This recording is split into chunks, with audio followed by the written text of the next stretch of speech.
guys! Another day, another vlog. For today's video, it's Sunday. Meron kaming special na bisita ang aming baby Kylene na galing sa bukid.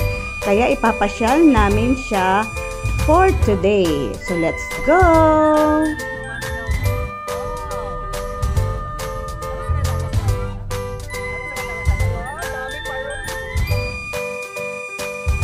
Papasyal pa sana kami sa plaza, ngunit hindi pa pala ready ang Paskuhan sa Jensan. Kaya guys, andito kami sa Oval Plaza para magtingin-tingin dito sa night market. Ang dami na palang bazaar dito guys. Sumamura lang, merong 20-20, merong tag-10, at ang daming mapagpipilian, especially sa mga bata na gustong-gusto ang mga laruan.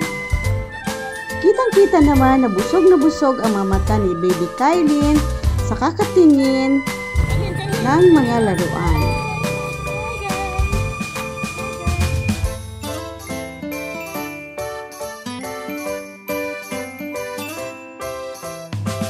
Nagtaka kaming baby Kylene sa hawak ni ate na gun. Akala niya puputok pero ang lumabas ay mga bubbles. Later on, tuwang-tuwa siya at gusto magpabili pero sabi ni Aya and din Lalo, next time na lang. Okay, baby Kylene?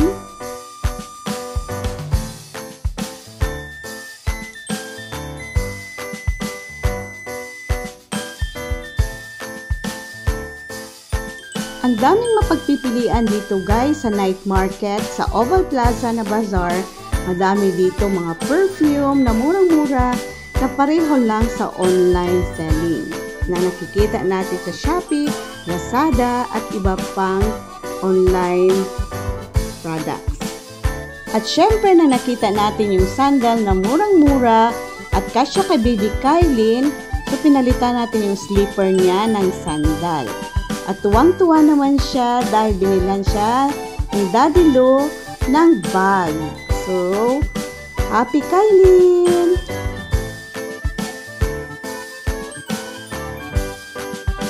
Siyempre dumaan tayo dito sa mga perfuman at bumili tayo ng perfume.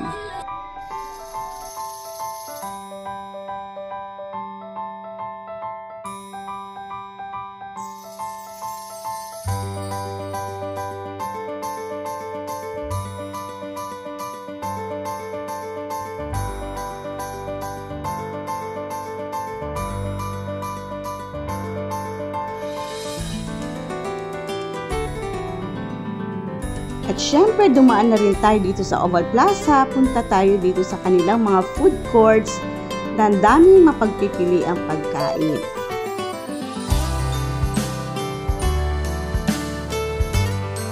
Na-curious naman kami dito sa nagtatanghal na very viral daw siya sa Facebook na si Romeo Ogong.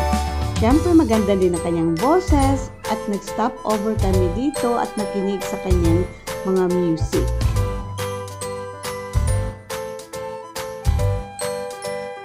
Ang dami ng food na pagpilian dito guys. If you happen to drop by sa Oval Plaza, daan na kayo dito and bring your family to have fun and enjoy every Sunday or every night, weeknights dito sa Oval Plaza.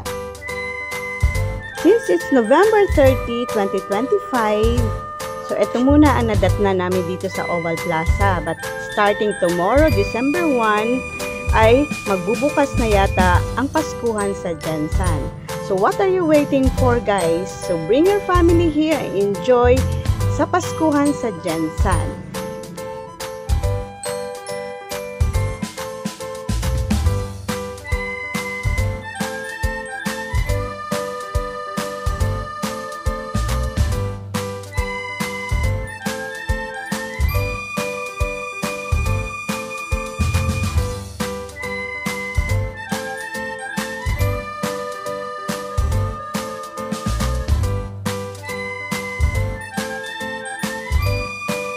And that's it for today's video guys. Thank you so much for watching.